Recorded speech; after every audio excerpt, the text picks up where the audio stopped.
പോട്ട ചെറുപുഷ്പ പള്ളിയിലെ ഇടവക മധ്യസ്ഥയായ വിശുദ്ധ കൊച്ചുത്രേസ്യയുടെ തിരുനാൾ ഒക്ടോബർ 5-6 തീയതികളിൽ ആഘോഷിക്കും.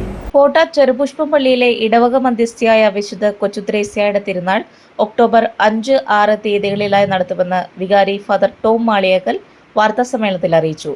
ശനിയാഴ്ച വൈകിട്ട് 4:30 പ്രസുദ്ധേന്തി വാഴ്ച, ദിവ്യബലി, ലതീഞ്ഞ്, കൂടുതുറക്കൽ, പ്രദക്ഷിണം എന്നിവയുണ്ടാകും.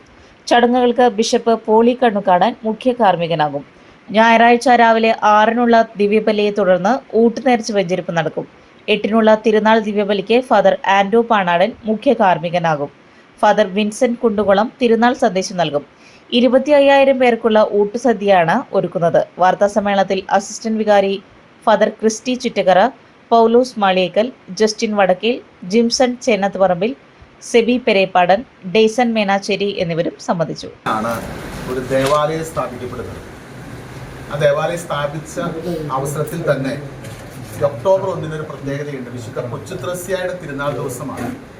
അന്ന് ആ ഇടവകയ്ക്ക് ഒരു മധ്യസ്ഥയായിട്ട് വിശുദ്ധ കൊച്ചുത്രേസ്യയെ നൽകിയായിരുന്നു. ഇപ്പോൾ 95 വർഷം പൂർത്തിയാകുകയാണ് ഞങ്ങളുടെ ഇടവക സ്ഥാപിച്ചിട്ട്. ഈ വർഷവും അന്ന് മുതൽ ഈ 1930 മുതൽ വളരെ ആഘോഷപൂർവ്വമാണ് ഈ തിരുനാൾ ആചരിക്കുക. അത് നാടിന് മുഴുവൻ ഒരു ദേശീയ ഉത്സവം പോലെ തന്നെയാണ്. ഒരു ആത്മീയമായ ഉണർവിൻ്റെ കാലഘട്ടം കൂടിയാണ്. വിവിധമായിട്ടുള്ള പരിപാടികളൊക്കെയാണ് ഇതിനുവേണ്ടി ഞങ്ങൾ ആസൂത്രണം ചെയ്തിട്ടുള്ളത്. ഇപ്പോൾ ഇതിൻ്റെ ആരംഭം കുറിച്ചിരിക്കുന്നത് ഇപ്പോൾ നമ്മൾ 26-ാം തീയതി തിരുനാൾ കൊടി കയറി. തിരുനാൾ കൊടി കയറിയാൽ 9 ദിവസം നവനാൾ കുർബാനയാണ്. ഈ കുർബാന നടന്നുകൊണ്ടിരിക്കുകയാണ്. ഇന്ന് 5-ാം ദിനമാണ്. വെള്ളിയാഴ്ചയോടുകൂടി നവനാൾ കുർബാന തീരും.